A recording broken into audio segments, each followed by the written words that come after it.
17-19 fevral kunlari davlatimiz rahbari Shavkat Mirziyoyev Amerika Qo'shma Shtatlariga Washington shahriga amaliy tashrif bilan bordi. Respublikamiz rahbari AQSh prezidenti Donald Trampning taklifiga binoan Tinchlik kengashining dastlabki yig'ilishida ishtirok etdi va bu yig'ilish doirasida din, tinchlik, farovonlik va insonparvarlikni mustahkamlash masalalari muhokama qilindi.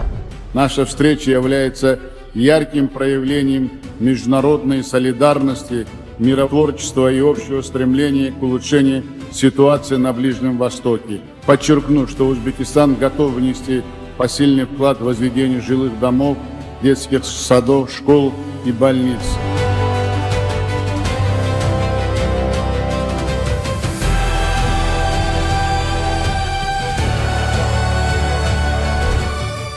So'nggi yillarda O'zbekistonda inson qadri uchun tamoyili islohotlarning bosh shioriga aylandi. Xususan, insonni qadrlash va yaxshilik yo'lida qator tashabbuslar amalga oshirildi. Eng muhimlarini sanaymiz. Birinchi yo'nalish aholini manzilli qo'llab-quvvatlash mexanizmi.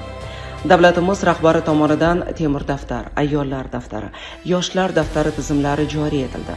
Bu yo'nalishda aynan manzilli va tizimli yordam yo'lga qo'yildi. Ikkinchi yo'nalish insonlarni jamiyatga qaytarish mexanizmi. So'nggi yillarda minglab mahkumlarga afv va amnistiya qo'llanildi. Ularning jamiyatga moslashuvi yuzasidan sharoitlar hozirlandi.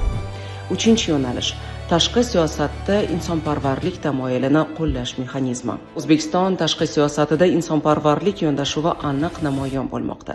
Masalan, 2023-yil fevral oyida Turkiyada sodir bo'lgan kuchli zilziladan so'ng O'zbekiston qutqaruvchilari voqea joyiga yetib borib, insonlarni vayronalar ostidan qutqarishda ishtirok etdi va insonparvarlik yuklari jo'natildi.